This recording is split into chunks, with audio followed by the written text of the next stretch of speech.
mentioned so far, but is a larger project, and we have Mr. Yellin the Younger here to speak about it. Come on up. And first, just tell us, what building we're talking about, so everybody can knows where we're going here. Josh Yellin, Jason, thanks for having me. I think everyone will be excited about the location of this building, which is the old CNS Upholstery Supply Building on Bull Street. So between Say Hey and Tricks. 2517, kind of been utilized, but perhaps underutilized for a very long time. For some history for that site, it was actually built as a bakery. I think in the 1910s, 1920s, it was Bart's Bakery. They were in existence for some time. It was actually an industrial bakery. They had a retail shop, that's the corner building, and then adjacent to it was their production facility, which provided bread all over the city of Savannah and the region. And so this is a larger building, and so unlike what you've heard from Jerome and from Common Thread, this is more of a concept plan as to the renovation of the site. They have both the front building and there's that warehouse in the back. Both are going to be preserved and restored. They're working with Hanson Architecture and Patrick Phelps to go in and restore those potentially with historic tax credits. So buildings will be restored in a sustainable and good manner, but trying to figure out how to reuse the buildings. And so the current proposal was to try and put in some form of food hall on the first floor and then retain the second story as office space for local businesses. We don't think it would work to have both on both floors or the retail. It's still a large building. It's about 10,000 square feet of space if you include the warehouse. And so the proposal that they had was to try and get this site, not pre-approved to be the wrong word, but we're trying to get it as tenant ready as possible so that when these tenants can come in, when the food and beverage tenants on the ground floor, they're all going to be smaller spaces between 900 square feet. It's going to be broken up into 900 square feet to 2,000 square feet food and beverage spaces. But as some of you all have seen, it takes a lot of work to get these special use approvals. It takes a lot of time, it takes money, it takes effort. And so what they're trying to do is get the building approved now so that they can come in with the tenants in the future, almost as it's a marketing for them, that they've done the legwork to get the approval. I don't want to say that this is unprecedented. When Save-A-Lot was converted, we did the same thing for that building when the concept for that structure changed. But at the time, they were trying to make it more of a food hall style. Similarly for, and I'm not going to know the address, but where Squirrels and Water Witch and UPO are, we went in and got that building pre-approved because there are some of these larger buildings in the mid-city district that, frankly, reusing them and repurposing them is difficult. It's a lot of space. In each and every instance, they've been carved up into smaller spaces, but then you're also left with trying to fill a building at once. And so the intent here was, let's do as much groundwork as possible to come in and make it as pad ready as possible. But we are going to the MPC for special use approval for those ground floor spaces because we need the special use approval, as you've seen many, many times before, for the retail sale of alcohol.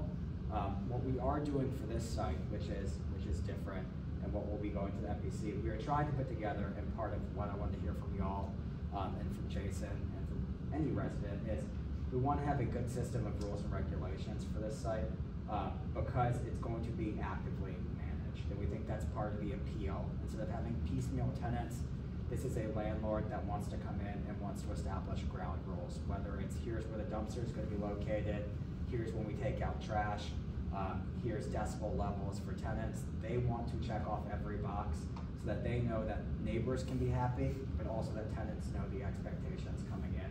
And so we're working on putting that package together, but welcome feedback for the same. But just to get back to the actual request, it is for special use approval, going to the Planning Commission at next month's meeting, and after that to City Council. But I'm here for input on that. So are these going to be restaurants and bars that are between 900 and 2,000 square feet?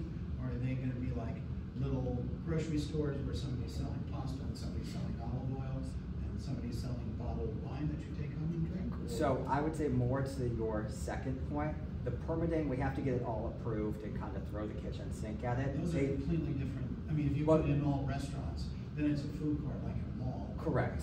Well, so if you have people selling pasta and stuff, then it's like a elaborate grocery store. The intent was, have you been to either, you know, Krog Street Market or Ponce Market in Atlanta? There's a mixture of uses, some of which are the retail packaged wine, some are the prepared foods, some are the restaurants, some are the bars.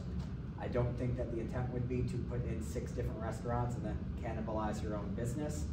They do want to have a diversity of uses, but the way that the request works at MPC, we kind of have to throw the kitchen sink at it to get the approval.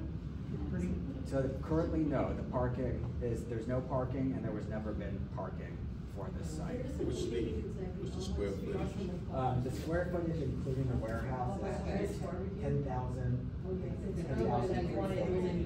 So if we're looking at 10,000 square feet, is the parking requirement 75? Would you have to have 75 square feet per parking space? So the parking would still have to be determined based upon the end users. Right. So if it was a restaurant that came in, if it was entirely restaurant space, it's 1 parking space per 100 square feet. Bars are 1 per 75. If it's retail, it's 1 per 250. Office is 1 per 300 square feet. So the uses get programmed in the mid-city district under the zoning ordinance. Users under 3,000 square feet are parking exempt. We are working with the city to try and figure out the actual parking requirements, but we can't get a number until we know the tenant mix. I understand that, but what about the people in the neighborhood? A whole bunch of people come in on a Friday evening or Saturday evening or whatever, parking all over the neighborhood. That has not. Yes, and so we are. So you know, maybe good for your business, but it may be really lousy for everybody. I know. I live 2 blocks away, 2.5 blocks away. And so understand the concern. We're working with the city on the requirements. We've also been in contact with some of the adjacent property owners who might have vacant parking spaces.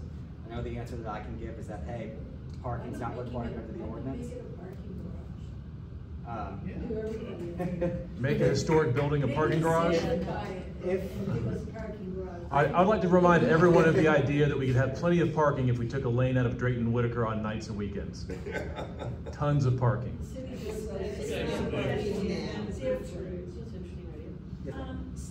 So I've been in this community for 9 years, and I live on 39th between Lowell and Drayton. And every time I come to these meetings, and I was actively on MPC meetings, I was part of the Chatham County Historic Preservation Board, and parking has been an issue in the city. And you know, before Jason was here, we had another president, and we continuously have this issue. And the response is always, oh, well, we can do this or we can do that. We have not done it in 9 years. Okay, 9 years.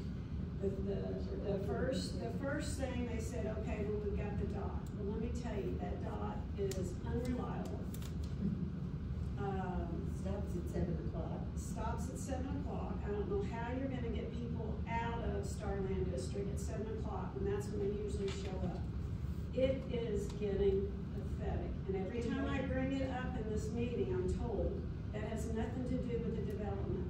It has to do with us in Starland and paying city taxes, and no, there isn't enough parking if you do one street on Drayton, because people are parking in the city parking spots when it says you will be towed and police won't do anything. People are parked on curbs where there are almost accidents every single night, and the police are called, and what do? They go to the homes to see if they can find who owns the car, and they allow them to move it.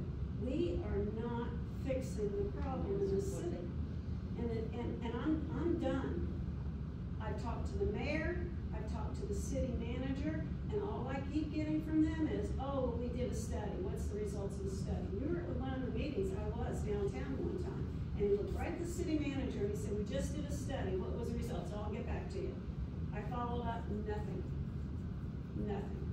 And I'm tired of being told it has nothing to do with what's being developed again. It does have something to be done with all this new development. Well, Wendy, look right over your right shoulder and talk to that gentleman, because the MPC is talking about updating the parking study. And I talked to members on the MPC about it, and they want it fixed.